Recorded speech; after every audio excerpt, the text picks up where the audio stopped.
Welcome everyone to our fourth day of Startup Week. I see a few familiar faces from earlier this morning, so those of you that got up early, thank you for joining us. It seems like the crowd's growing as we get through the day.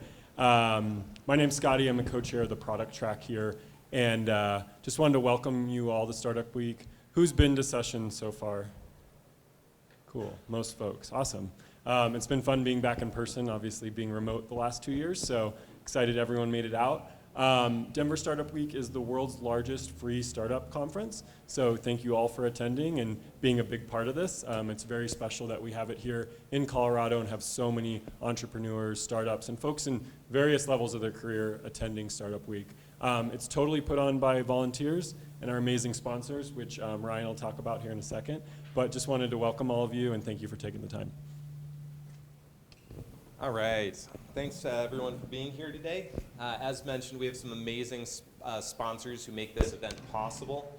In particular, we'd love to just do a shout out to Pi Insurance, who is the sponsor for this product track and makes this event possible today. So today we've got some great panelists for you to hear from. These are people who have gone through the experience of starting their own business and also have consulted for several other people to help them get started in the early stages. This week you've heard from some amazing companies, including some unicorn billion-dollar companies, where this session's a little bit more aimed at the other side of the spectrum, people who are earlier in the process, maybe pre-launch or just getting started. So hopefully, actually I'd love to do a quick survey and ask who has got a product idea but hasn't really started their business yet. Could I see a show of hands? Oh, excellent, perfect. And has a product idea, has started their business, but it's really early stage? All right, and who's gotten pretty far into it? You've got an established business and you're just growing it. All right, excellent. So you came to the right session, all of you. That's the good news.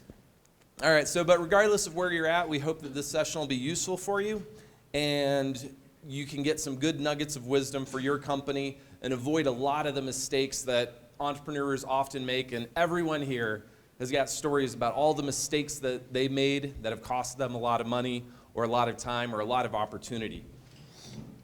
So, often I think when people have a great idea, it's a great idea. And they kind of imagine, I have a great idea, so I'm going to be successful. But people who have really started the business process, they might see the process more like this. I see all the steps that I have to go through. But for those who have actually done it and gone through it, we find the process to look a little bit more crazy, a little bit more issues, a little bit more problems. And so that's what we'll hear a little bit about today. So I'm going to allow each panelist to introduce themselves, say something about themselves and their business, and what is one of your favorite things about being an entrepreneur or helping other entrepreneurs? So, Patrick. My name is Patrick All. I'm with All Consulting. We've been in business since 2009. We're located in Morrison. And we take people's ideas, sometimes just like a napkin sketch, and bring them all the way through manufacturing and production.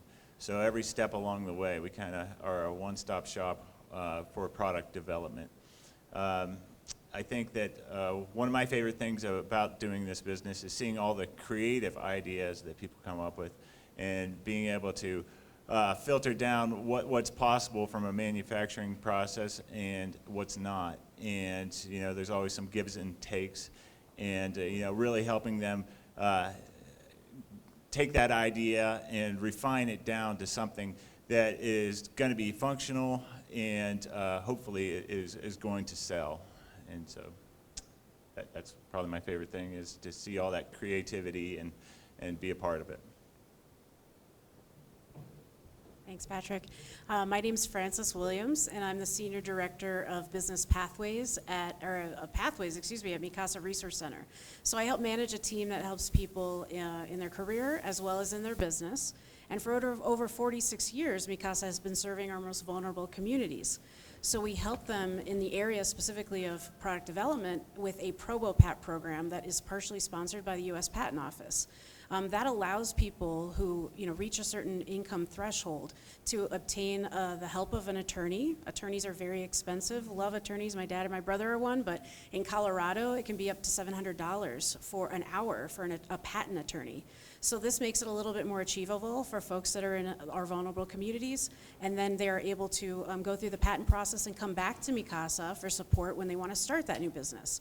So we help teach people how to create a business plan and then how to bring their products to market and then support themselves. And then as they grow their business, we help them scale it, we help them look for those repeatable systems, and when they reach plateaus in their revenues, we also help them and bring in other supports to help them grow their business to the next level. So. Hey everyone, my name is Luke. I'm the founder and CEO of Eco D2C. So we're a digital marketing agency. We help brands launch and scale on Amazon, Instacart. We do ads on Google, social media. We've been around for some time, helping brands with their overall digital, multi-channel, omni-channel strategies. Something that I love about helping entrepreneurs, it's very rewarding to be able to serve as the guide, navigating a very quickly changing landscape. There's things are more complicated than ever in terms of what the customer journey is online, and it's satisfying to be able to help brands find the right combinations of channels depending on where in their journey they are, because otherwise if that isn't locked in, things can go very wrong. When everything is set right, we're the gasoline on the fire that they've started, and it's great to watch that flare up. I have my own mic. He has his own mic. Good morning. My name is John Breaker. And I am a serial entrepreneur, okay? So I've been doing it for, 40 years. I bought my first business when I was in my 20s, and that's much different than starting your own business. And we could talk a little bit about what both of those things mean. But for the last 20 years, I've been running a company, founded and have run a company called Birdie Ball. And Birdie Ball started with a product that is a backyard practice golf ball. And one of the unique things about it is that it doesn't look at all like a golf ball. It looks like a napkin ring. And over the last 20 years, we've sold about 9 million of them. And honestly, I don't think we've hit the tipping point yet. So, we can talk about the tipping point too, but serial entrepreneur, doing a long time, this product 20 years.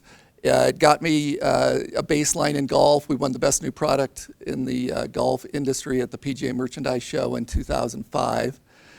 And that product has, like I say, chugged along and done a really good job, but it gave us the opportunity to innovate again. And it's one of the nice things about success is that you get to continue to innovate. And I work with Ryan. Ryan is my Chinese supplier, and I'm sure that he'll tell you what he does later as well. But Ryan basically helps me brainstorm, get through the initial product development stages, help me package, do those sorts of things. Ultimately, manage the transportation across the ocean. And it's been a really wonderful relationship in that regard. And I'm going to say one of the things that's allowed it to be so successful is trust, okay? Because ultimately, in your business practices, you're going to have to learn how to trust people, and you have to extend. You're going to be vulnerable in that regard, and if they are worthy of your trust, they'll reciprocate. If they're not, you'll know pretty early on. But we've grown. We now have 20 employees. We're up in Evergreen. And we now are the largest indoor putting green company in the world. Okay, so you can take a moment, go to birdieball.com anytime you feel comfortable. But we have a great online presence. We are 100% direct to consumer. And I say that anecdotally. I'll say currently we are selling through Dick's a little bit, but for the most part, we fulfill direct to the customer either through our own business website, birdieball.com, or through fulfillment by Amazon, which many of the panelists here have a lot of experience in that too. So I think that we're entering the golden era. I really do. I think that we have a lot of negativity in our news cycles, but I have never I've been doing it for 45 years, and I think this is the best time to start up a business. If you have a good idea, and you think you can be one of the top 2 ultimately with that idea in the universe, and I'll just divert a little bit back to a book I read that is unbelievable. It's called The 22 Immutable Laws of Marketing. It was written in the 90s, but it's very applicable today. 22 things that you should pay attention to as you market your products forward. But one of them is to have an idea that you can ultimately be 1 or 2 in the category. And if you can't be 1 or 2 in that category over a long enough period of time, then you need to change your category. And it can be subtle, okay? So instead of a golf ball, you're never going to be Titleist or Callaway. But, maybe I can be a golf ball you can hit in the backyard. Okay, change the category. Ultimately, you can be 1 or 2 in that category. You need to have that sort of in your plan as you get going. So I'm sort of monopolizing the microphone here, but I will turn it back over to Ryan, and thank you, and good morning. That was actually great, thank you. So actually, to introduce myself as well, my name is Ryan Shaffett. I run XQ Manufacturing. We're a China-based manufacturer. I've been over there for 21 years or so running my business, but excited to be back in Denver this year and talking to new entrepreneurs like yourselves. So as part of our session title, the ultimate goal is success. So the first question I wanted to give to our panelists was, how would you define success, especially for your first business? So who wants to take a stab at that one?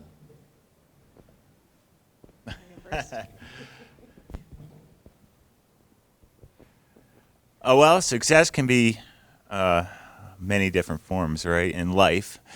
In business, success, I see it as being able to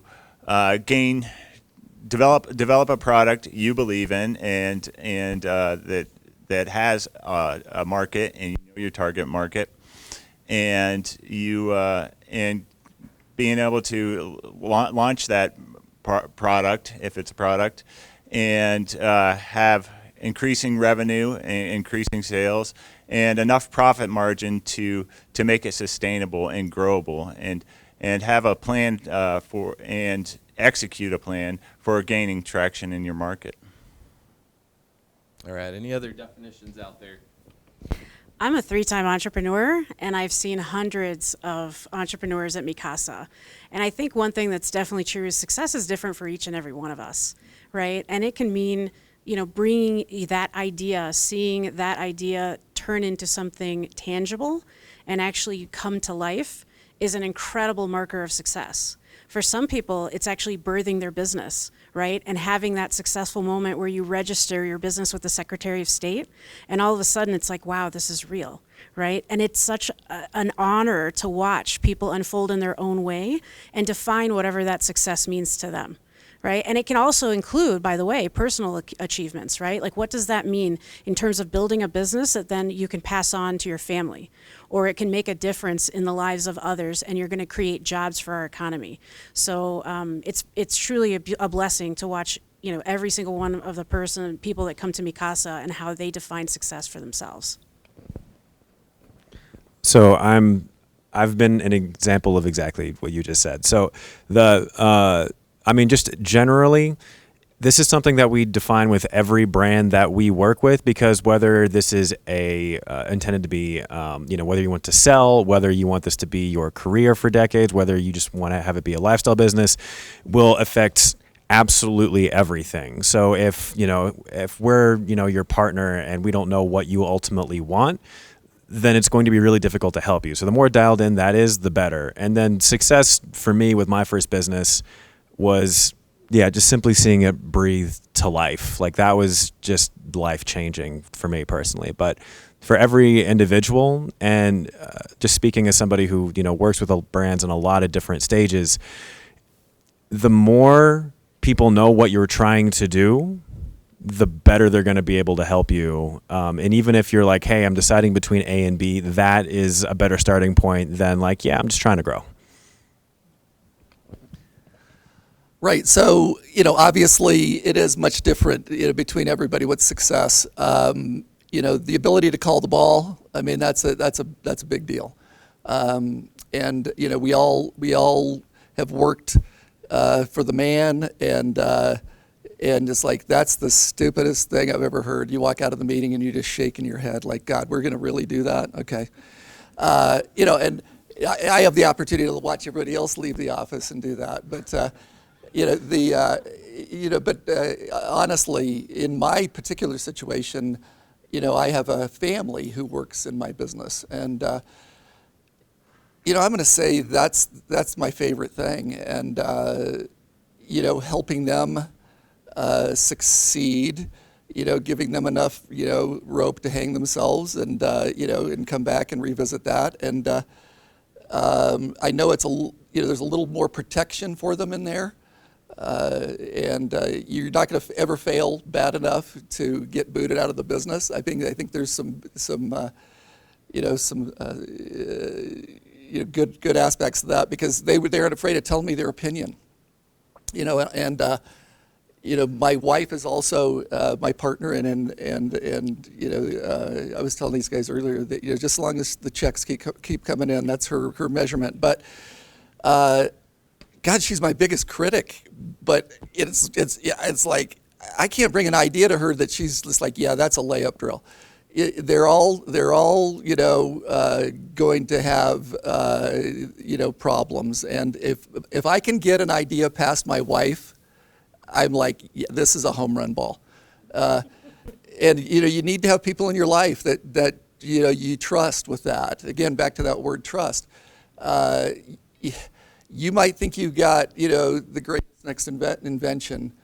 Somebody in your life will tell you the truth.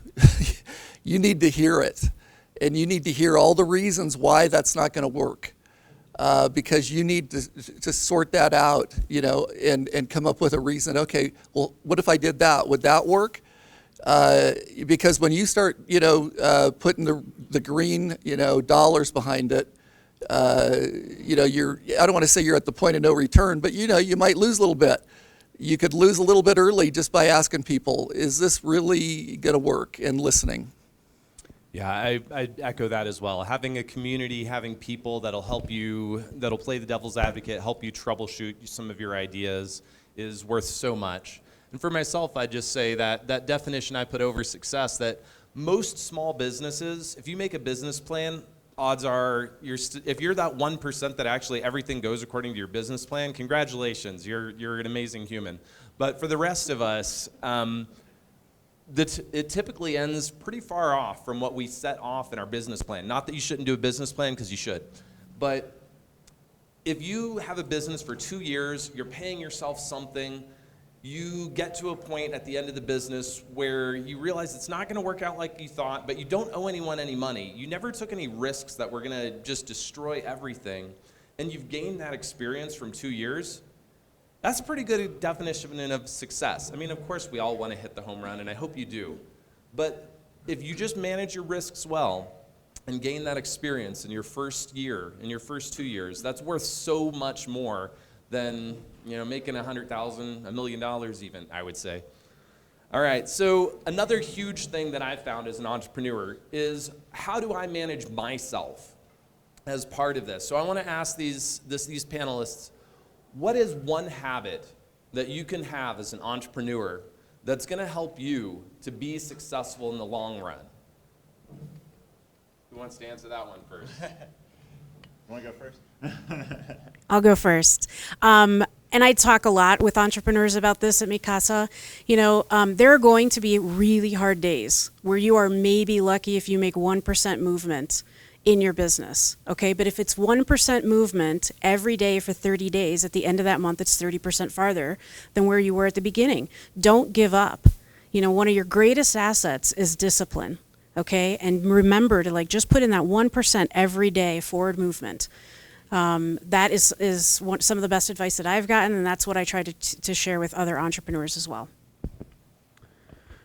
I would say one of the things that helps me the most these days is being a part of masterminds of peers and having a couple accountability groups that will have no problem with shaming the absolute hell out of me if I do not get done what I said I was going to get done that month. Having people who are in the trenches, in trenches similar to yours, who are tackling similar problems, is a godsend, both from a tactical standpoint and a sanity standpoint. I could not recommend it more highly.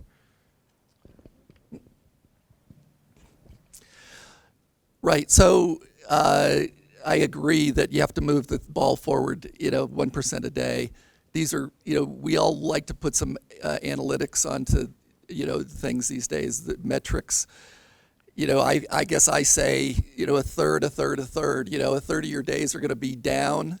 A third of them are going to be up, and a third of them are going to be normal. But, take the third down and forget about that one. I mean, things do get better. I mean, the sun does come up. And the same is true for the flip side. When you hit a home run, it's probably not going to be a home run tomorrow. So you need to take your successes and peanut butter spread those across your normal down days. And I guess the other thing is I try to go home tired every night. Okay, this is kind of a weird thing. But I'm at that point in my life where I know that I only have so many weekends left, right? And so I try to live every day to the point where I'm exhausted. And it's, how many people in the room are runners? Is anybody a runner in here? Okay, so that runner's high you get, where you can barely put your tennis shoes on, you start running. And you can't put a foot in front of the other. And then by mile 2, all of a sudden it gets easier. And, the endorphins have kicked in. And now it's, you're running. And then, whatever your objective is that day, you run hard to the finish. And you just lean over and you're just like, okay, that was good.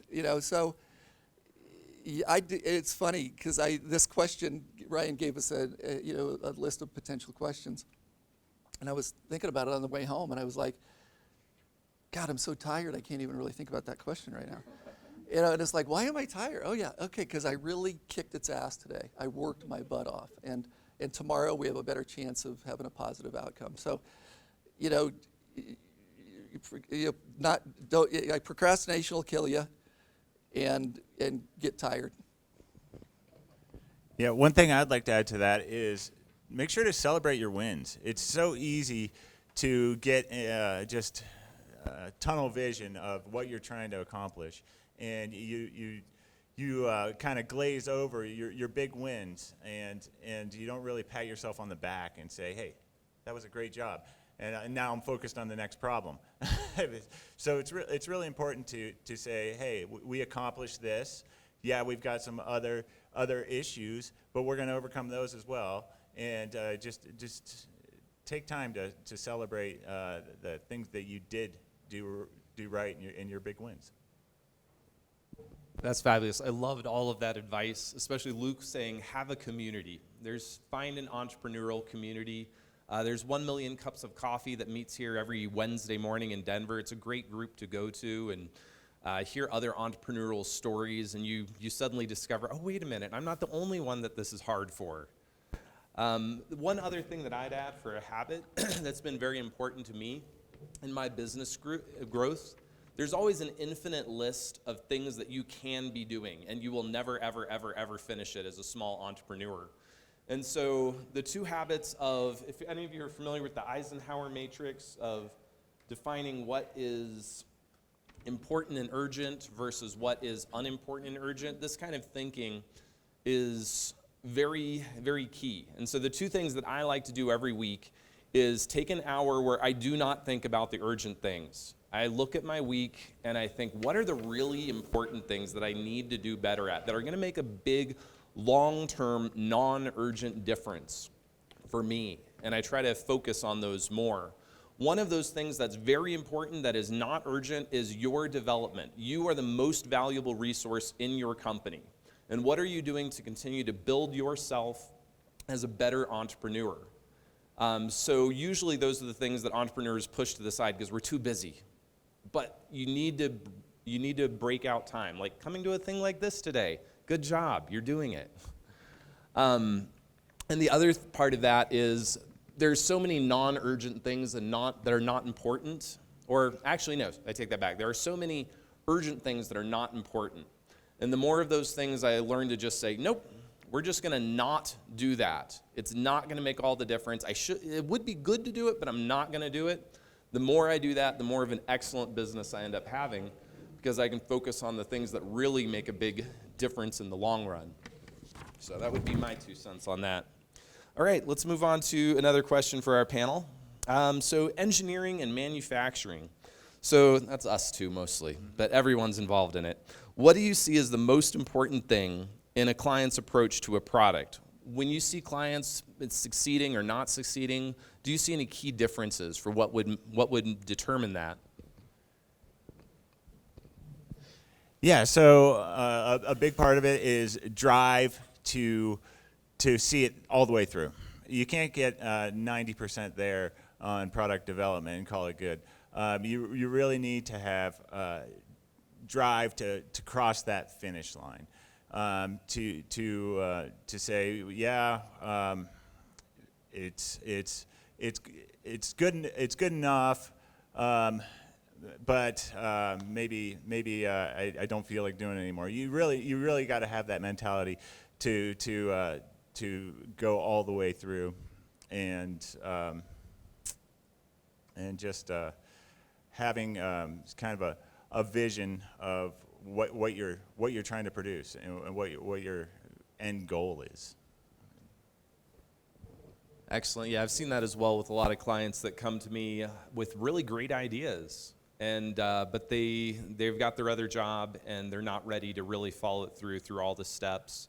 I think we get about a 20% rate of clients that come to us with an idea that end up going to long-term production.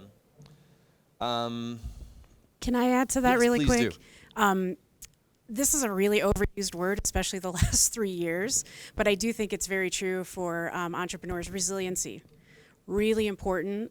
For any of you that have gone through the patent process, some of you already know that in some cases it can take years to acquire a successful patent, right? And then to be able to protect a property so that you can bring it to market.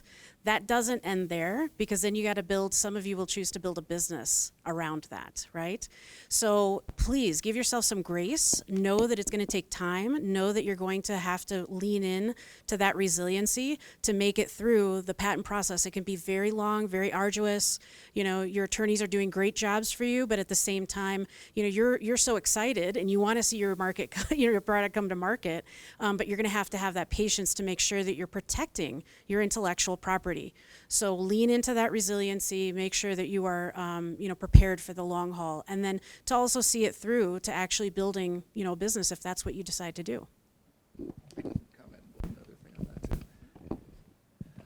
And one of the things I'll say, Francis and I were talking a little bit back here, this is a great resource for intellectual property help. And I mentioned to her that I thought it was our single most important attribute. And I'm going to hand out some birdie balls. Actually, I'll open these 3 dozen, and you guys can all take one. I think there might be more than 36 people here, but it was definitely patentable. It's so unique. You can see it's definitely patentable.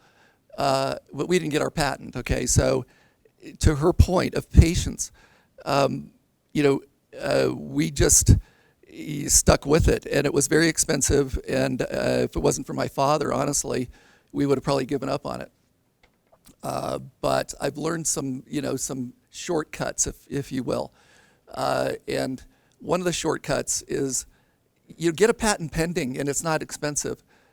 You can get it all the details later, And the most important detail of any patent are the claims. Okay, so the claims are what you will rely on in court. And when I say court, you're doing this to protect yourself from someone, and that ultimately means you may have to defend it in court someday. And you have to have done it right. It has to be innovative. It can't be an invention that's existed before. You have to swear to all those things. But your claims are going to be the most important thing that is written. Your picture isn't going to mean that much. The problem you're solving in the marketplace, all these things that are part of a patent, that's not what they're going to care about. They're going to care about how the claims are written. And again, you don't have to have those claims day one. You may not have to have all those claims year 5. And in some regards, you might want to slow down the patent process, okay? Because you only get 20 years at the end. If you can get 5 years at the beginning of patent pending, there are protections, okay? Patent pending, you get to put that on your box. But the shortcut, back to the shortcut is go to LegalZoom and write it up, okay? It costs you $500. And they'll get it submitted to the U.S. Patent and Trademark Office, and you'll be on your way for $500. Then get with Frances, get her to get you the resources of all the people that are going to do some pro bono work for you, which is amazing. That's amazing. I am doing this $700+ an hour guy, right? But right. One thing to be cognizant of when you're going through your patent process is, are you far enough along that your product's not going to change completely? Because then you don't want to initiate a very costly patent with your $700 an hour guy and go through product development and realize, A, it's not manufacturable, or B, it's just we had to pivot and change because the design's not working or the consumer doesn't want it. Yeah, with not being manufacturable, that's a problem that we get. Some clients coming to us having an idea and saying this is exactly how it has to be. We give them advice maybe on some changes, but if they don't, but sometimes their idea is not compatible with a good cost manufacturing, and they end up saying, this is a crazy price. I'm like, well, that's why we need to tweak it a little bit with the view of manufacturability. No, just riffing off the need for the need that a lot of brands have for iteration and discovering what the final form factor their product is going to have. We see a really, really big difference between brands that have spent an awful lot of time dialing that in early on before they really start to dedicate to their sales channels and into marketing in huge ways versus those that don't. A lot of the outlier examples, a lot of the examples that we make case studies out of and then publish on our website are brands that might have spent 1, 2, 3 years in product development, getting in front of their customers, talking about it, and really getting the offer dialed in. They know what their manufacturing costs are going to be. They've probably incorporated marketing data. Like, it's the marketer speaking, so,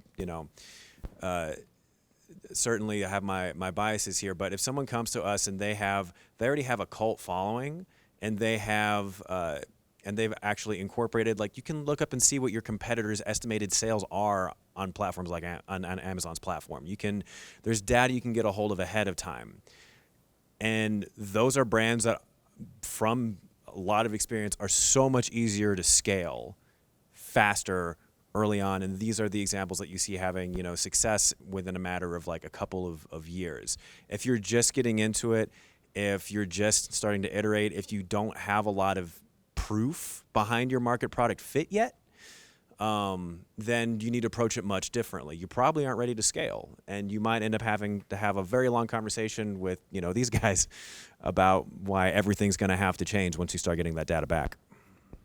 That's fabulous. And yeah, so also just managing the difference between, I have some clients that want to get things perfect, and it seems like it's going to take about 5 years just with all the different iterations. And then other clients that just want to, just whatever, it's fine. And so finding a happy medium within that, where you're able to go forward and make progress, because it's often going to be a little convoluted of what should come first. It's a hard thing to walk through, but figuring out that balance. So I'm going to also be a little bit of a contrarian regarding the topics of patents, just because every product, every situation is different. Of course, if you can get a patent, of course if that can be a big part of your business plan, then great. But every product's a little different. But what I would say is the key thing related to that, or the larger question related to that, is how are you avoiding the race to the bottom? Meaning that with every product type, more and more people come in and enter the business. And the only way eventually you have to continue to make money is to lower your price and lower your price. And he's lowering his price too. And we're racing to see who can get the smallest profit margin, or maybe even lose a little bit each one, because I want to control the market. And that's the race to the bottom, which we want to avoid. And so for 80-90% of people, the best solution to that is patents, but every situation is different. But I would just say, you should ask yourself the question, how am I going to avoid the race to the bottom for my product where I don't have any profit margin left? All right. Why should I hire an engineering company versus working it all out myself? Because we're super fun. I'm one of his clients. I can attest to that. No, because a lot of people just can do like 3D CAD and 3D printing and some mock-ups, and a lot of that can be really easy for people, and it can be a creative way to do it. But there's a big difference between making a half dozen or a dozen and making 1,000 or 10,000 or 100,000. What we can help with is particularly design for manufacturability, so that your product can be manufactured on a mass scale, and getting the cost down, because we all know that the cost really affects the margin and how much money we can make. And so we can really help dial that in by different manufacturing processes, different materials. And we just have specific knowledge of the industry, of products, and what would be a best fit for your product. And a lot of people kind of fall short and want to rush it too much sometimes. And sending a 3D file to a manufacturer, a lot of times they'll kick it back to someone like me and say, hey, they need help. Or if it's kind of ready to go, they might take it and run, and then find out when they get their product that there's all sorts of failures. So we can help with a real iterative process, testing, and selecting materials that are going to hold up for your customer. Excellent. And that's just another part of that, having a community of resources that you can go to. You can either hire up 30 people on your first day of your business, or you can find an amazing community of people that are going to support you in the different areas that you need to develop. All right, let's look a little bit more at advertising. And so, Luke, I'm going to ask you, so when you have new clients coming to you, what are some of the initial advice that you give them, or what do you want them to understand? Man, that's really going to depend on what size they are and what they're looking for. If we're talking with early stage entrepreneurs that are looking for maybe they are still forming their marketing strategy, maybe they've tried to do a lot of things themselves and it hasn't panned out. The first thing that we tend to approach is deciding even what combination of channels is going to be best for their product. We see an awful lot of, I have this conversation almost weekly with there'll be a brand, not even just new brands, but established brands that are just struggling to break whatever ceiling they're under, they're trying to crack the Amazon code. Well, we're on social media because they told us we should be on social media, but they don't, we're trying to build an audience, but they don't have a goal of what to use that audience for. They don't have their plan dialed in. They don't have a cohesive large plan that all of their different channels fit into. They're just treating all of these individual channels as like their own little silos and different individuals running it, Nothing is a part of a cohesive plan. I would not, and I really want to stress this to everybody in the room, I would not depend on one channel period, but especially one online sales channel to really carry you there. I know a lot of social media marketers that yearn for the 2017 days before we had, updates that made it harder to track. I can easily remember when you could sell HDMI cables on Amazon and make 5 figures a month, to your point about defendability. Those days have very quickly ended. So when you're coming to market, it's not enough to say we just need to be on Facebook. Why are you choosing Facebook over Instagram, over TikTok, over other channels? The more in the same way that you want to have, your business plan written out, even just having a sketch of a marketing plan and where all of these channels are going to fit in is going to help people like us help you. It's going to help you know how to manage marketers that might not be as forthcoming as they should be about how hard it is to scale. A lot of people want to take your money. The more you have defined before you jump in and know why you're using this channel at this stage, I really can't emphasize how important that is. We see a lot of brands lose tens of thousands of hundreds of thousands of dollars because they just vaguely thought that my friend wins on this channel. Why am I not like him? That's fabulous. That's excellent advice. And Francis, I wanted to turn to you. We've got lots of small-scale entrepreneurs here, and sometimes we wear 10 hats. We have to know something about accounting and sales and HR and everything. How in the world am I going to manage all these things and still have time to drive my business forward and have a life? As John said, limited weekends in a human life.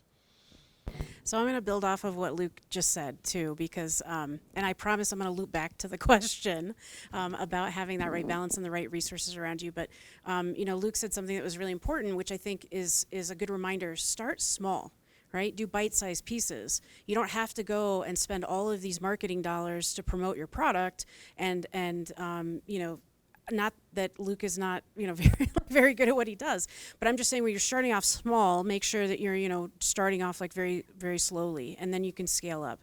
But as far as if you are in a vulnerable place, and some of us can be, consistently in that or at times in our lives, right? Know that Colorado is one of the best places, in my opinion, to start a new business. We have incredible free resources, okay? At Mikasa, the SBA pays our business advisors to provide one-on-one business consulting for free, okay? You can go to your local SBDC offices. You can go to your cities. They have incredible resources right inside the city and county of Denver to help support entrepreneurs. Right down the street, the Commons on Champa. If you haven't checked it out, go.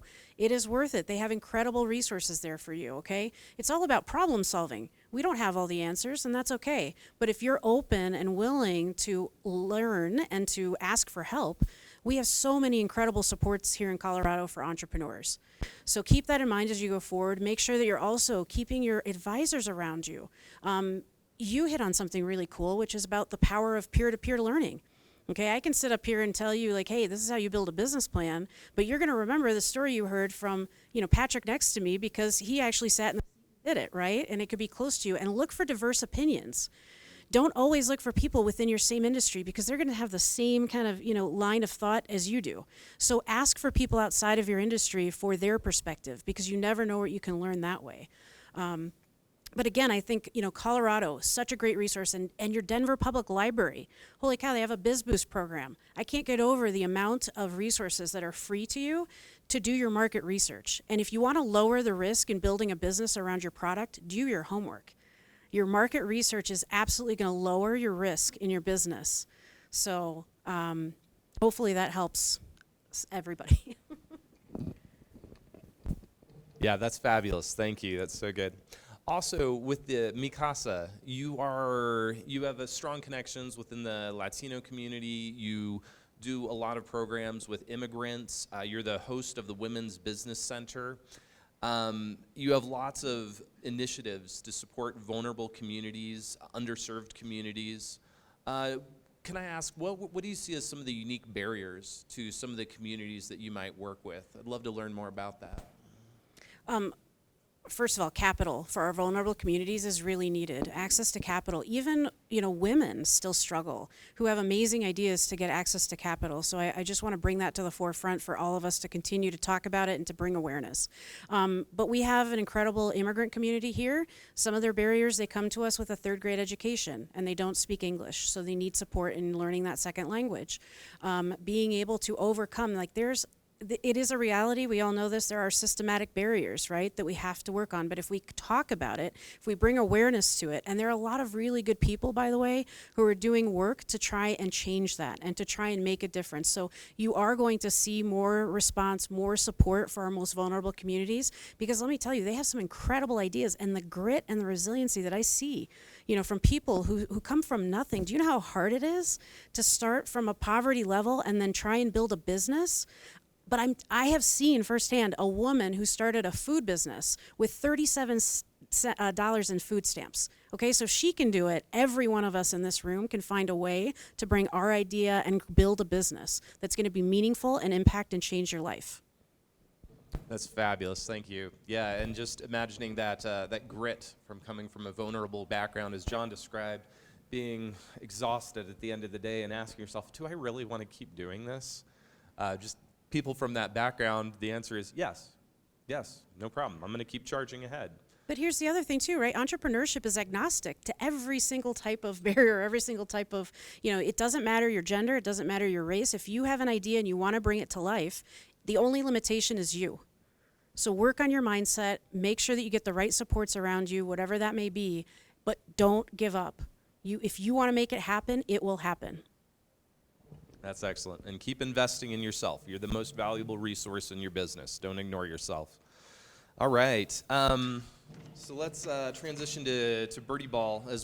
John's a great example of a company that started out very small and through the years, struggle by struggle, moved up to a larger scale business. I think we can call them a medium scale business now.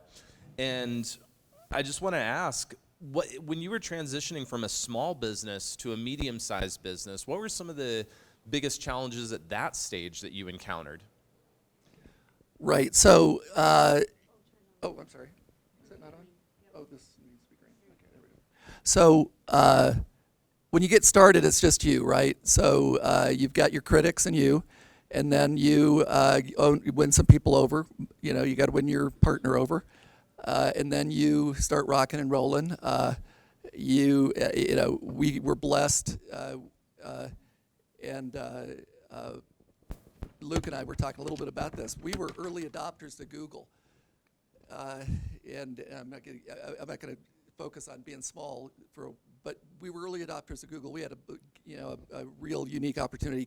Pay per click. Clicks were, you'd bid a nickel, you'd pay 3 cents. You didn't have to be a good converter. It was just volume. Those same clicks, today I'm paying $5 a click. So you better, you better be able to convert when you get them to your website. When we started to grow,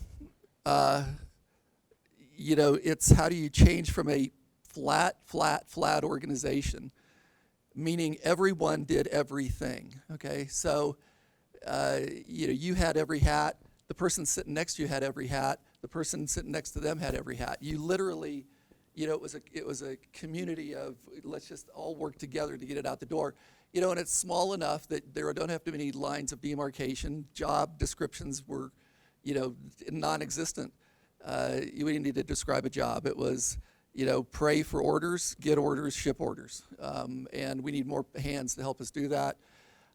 So over time, we needed an operations manager, and over time we needed a pay-per-click, manager. Not to oversimplify online advertising because it's way more difficult than that. And Luke, I'm going to tell you, is a great resource because it is holistic. It is, we got there through Google.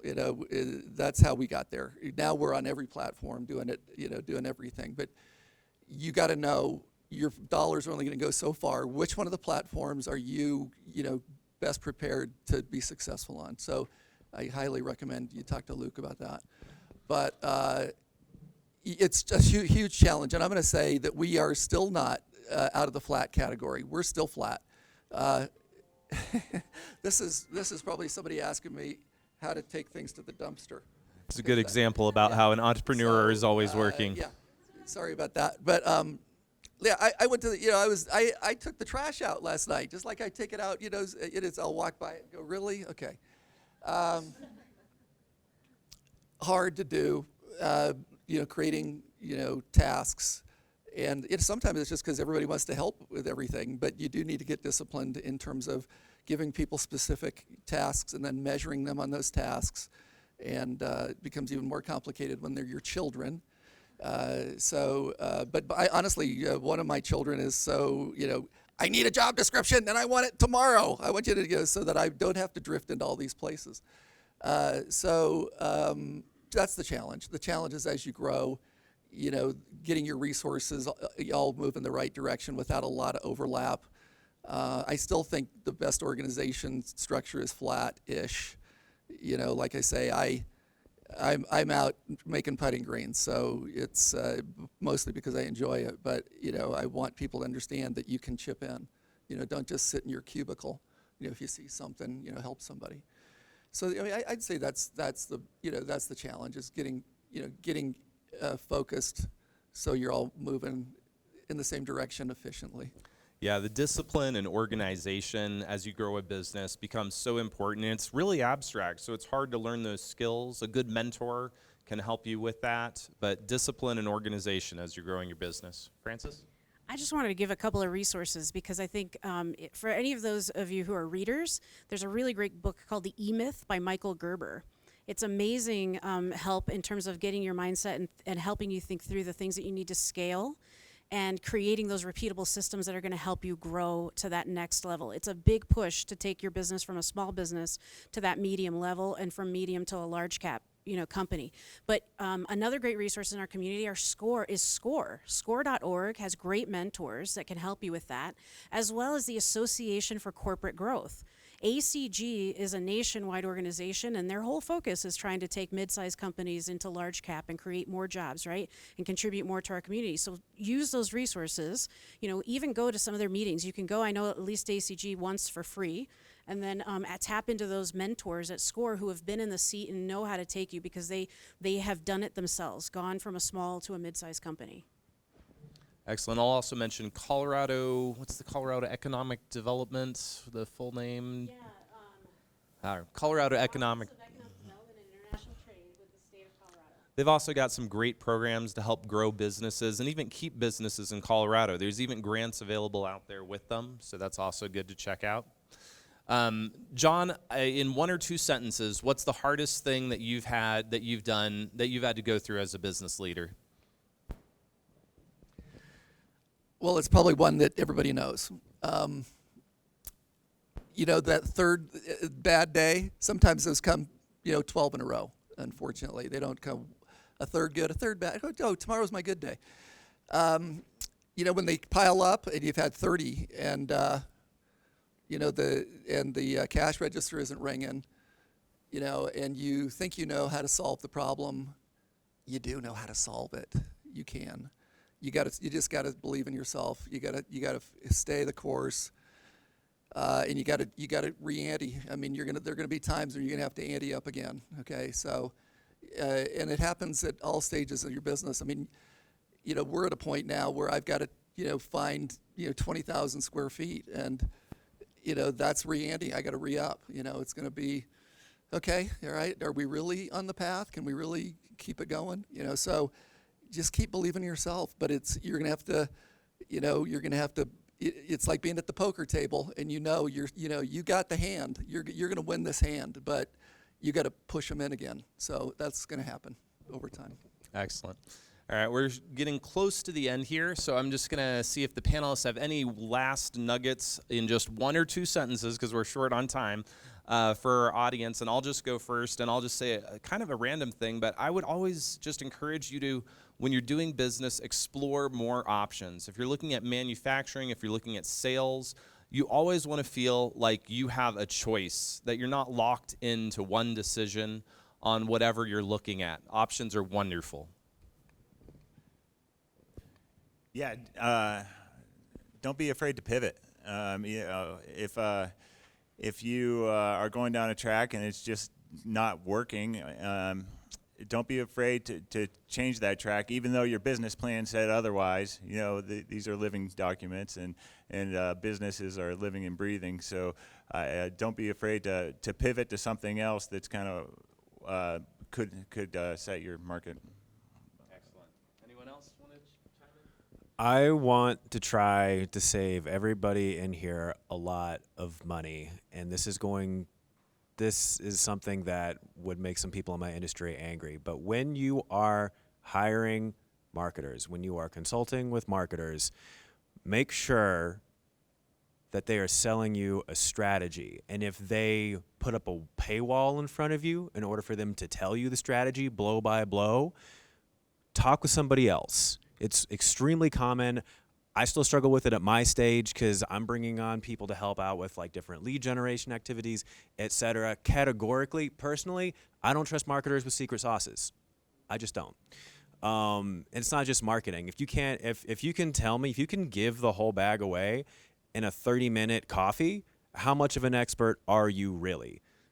So I worked at this big company, I know, or I have this many years of experience, I know, like I'm pretty cool. These are not acceptable pitches to me. Make them explain the strategy, and if they're really good, and this is the approach that we try to take, if, you know, we'll give you the playbook with the confidence that like a lot of people that we talk to are going to need to come back to hire us to execute it. I would focus on trying to find those kinds of people who are giving it away.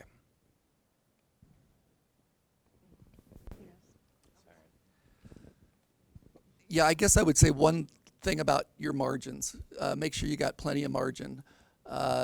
Your advertising is going to be robust. We're cutting out the middlemen, but that means that you need to find the customer. Instead of paying dicks to go find my customer for me, I'm finding my customer. And so be willing to, the old model was, I sell it to dicks at half of what you're going to sell it to your customer for. Well, the future and the now is that those 50 points are in your pocket, okay? So, you know, don't be afraid to spend them to go get the customer. And, you know, measure it. And like I say, Luke will help you measure that and how successful you are and whether it's going the right place. But don't, you know, you're going to need some margin, and that's going to be what's going to allow you to stay there, be consistent, and then, you know, believe in yourselves. Believe in yourselves, believe in yourselves. All right. And because I'm the moderator, I'll throw in one more, which is we've already kind of hit on, but just relationships. Working in China, the Chinese business culture has taught me to value relationships, build relationships, care about other entrepreneurs' businesses, and they'll care about yours. And it's just an amazing thing when you have a good community of entrepreneurs that you work with. So I'd encourage you all in that.